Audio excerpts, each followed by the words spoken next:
Assalamualaikum warahmatullahi wabarakatuh, teman-teman sekalian. Jumpa lagi dengan saya, Iqbal Salil Harahap, di channel Bantu Bisnismu.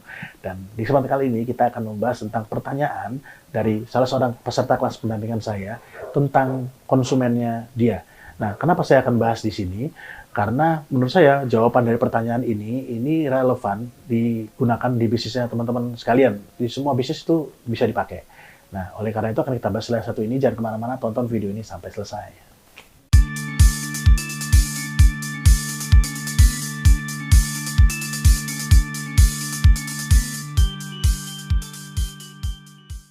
Nah, kita langsung membahas tadi pertanyaan dari Bu Citra.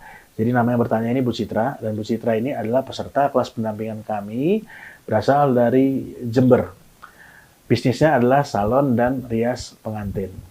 Nah, pertanyaan gini, saya mau tanya, bisnis saya ini pangsa pasarnya adalah ibu-ibu berusia matang. Kalau saya berhubungan dengan ibu-ibu berusia matang, maka kemungkinan besar itu deal.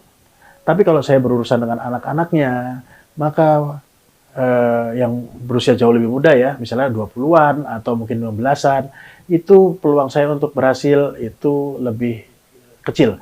Artinya gagal lebih banyak. Jadi saya lebih suka berhubungan dengan ibu-ibu karena sudah jelas duitnya ada dan saya bisa memahami permintaannya mereka. Nah, lalu pertanyaannya kayak gini. Salah nggak saya punya pemikiran seperti itu? Kalau misalnya tadi cuma ngurusin ibu-ibu saja dan agak mengabaikan yang anak-anak mudanya. Nah, apa yang harus saya lakukan supaya saya bisa menggandeng anak-anak muda tadi supaya menjadi konsumen saya? Jadi ini kenapa saya bilang di depan bahwa pertanyaan tadi ini sebetulnya relevan dengan bisnis yang ada, hampir semua bisnis. Jadi kalau misalnya saya bisa ilustrasikan seperti ini. Kalau misalnya Anda punya konsumen existing sekarang, Anda jangan GR dulu. Ya, kalau misalnya Anda punya 1000 konsumen, Anda jangan GR dulu karena mungkin perlu Anda ingat ya bahwa bisnisnya tentang problem solving. Kalau dia punya 10 problem dan Anda cuma bisa memecahkan masalah mereka itu cuma 7, ya, maka mungkin mereka datang ke Anda mungkin karena Anda yang terbaik pada saat ini. Tapi begitu ada usaha lain yang bisa menjawab problem mereka, misalnya di angka 8 atau 9 problem mereka bisa dipecahkan sama konsumen sama vendor lain, maka bisa jadi mereka akan berpindah tempat, berpindah langganan. Anda akan ditinggalkan. Jadi kalau saya gambarkan di sini, ring 1 saya punya ini ya. Di sini misalnya ada lingkaran, di sini konsumen. Nah, ini mungkin existing konsumen Anda. Saat ini, konsumen yang ada, yang selalu belanja di tempat Anda. Lalu saya akan buat lingkaran kecil lagi, ya, lebih besar dari lingkaran konsumen. Ini saya bilang ini ring 1. Nah, di ring 1 ini mungkin coba Anda pisahkan konsumen yang betul-betul butuh Anda dan mana konsumen yang mungkin menggunakan jasa Anda karena belum ada pilihan. Nah, tier 1 ini adalah konsumen yang menggunakan jasa Anda karena tidak ada pilihan lain kecuali jasa Anda yang paling bagus saat ini. Lalu Anda bagi lagi menjadi ring 2. Lalu Anda bagi lagi menjadi ring 3. Nah, di sini masing-masing ring itu tentu kebutuhannya berbeda. Dan mungkin bisa jadi usianya berbeda, psikologinya berbeda. Contohnya kayak gini, tadi di kasusnya Bu Citra, kalau misalnya Bu Citra ngomong sama pelanggan, konsumen yang masih berusia 20-an tahun, atau belasan tahun untuk potong rambut, atau untuk rias pengantin, maka kemungkinan besar itu gagal. Padahal yang tadi namanya usianya mungkin belasan tahun, pasti akan menginjak usia 20 tahun juga. Yang 20 tahun akan menginjak usia 30 tahun, dan usia 30 tahun akan menginjak usia 40 tahun nantinya. Jadi konsumennya Bu Citra yang masih muda ini, tadi masih belasan tahun, bisa jadi nanti ke depannya bisa Ibu gayet.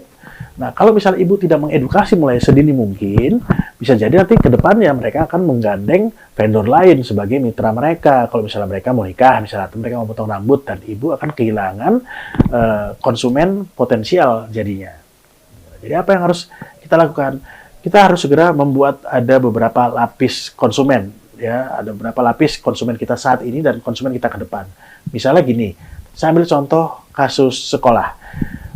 Sekolah, ya pertama kali mulai, biasanya mereka mulai dari SD dulu. Kenapa? Supaya mereka punya existing konsumen dulu.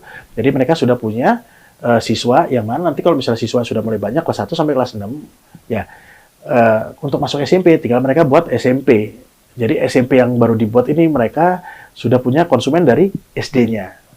Kalau yang SMP-nya nanti dari SMP yayasan tinggal buat SMA-nya.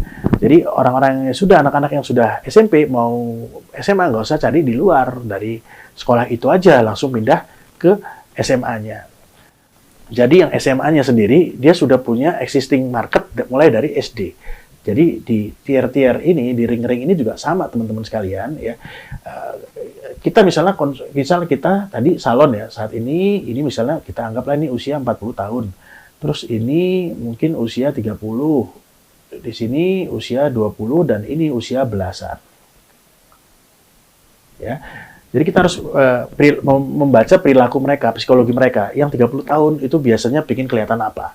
Yang 20 tahun biasanya mereka kebutuhannya apa. Dan yang belasan tahun mereka kebutuhannya apa.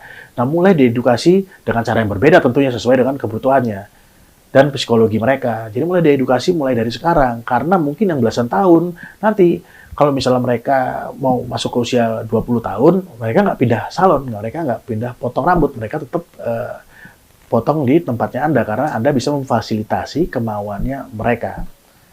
Jadi begitu teman-teman sekalian, di bisnis apapun Anda sebaiknya sudah mulai membuat kira-kira konsumen saya ini ring satunya mana, ring 2 mana, dan ring 3 mana, apa yang saya harus lakukan supaya nanti konsumen saya yang sekarang belum terjangkau, tapi nanti ke depannya akan terjangkau, sudah mulai bisa diedukasi sedini mungkin. Ya. Jadi itu dari saya teman-teman sekalian mengenai konsumen. Semoga bisa bermanfaat dan bisa diterapkan di bisnis teman-teman sekalian. Saya undur diri. Assalamualaikum warahmatullahi wabarakatuh.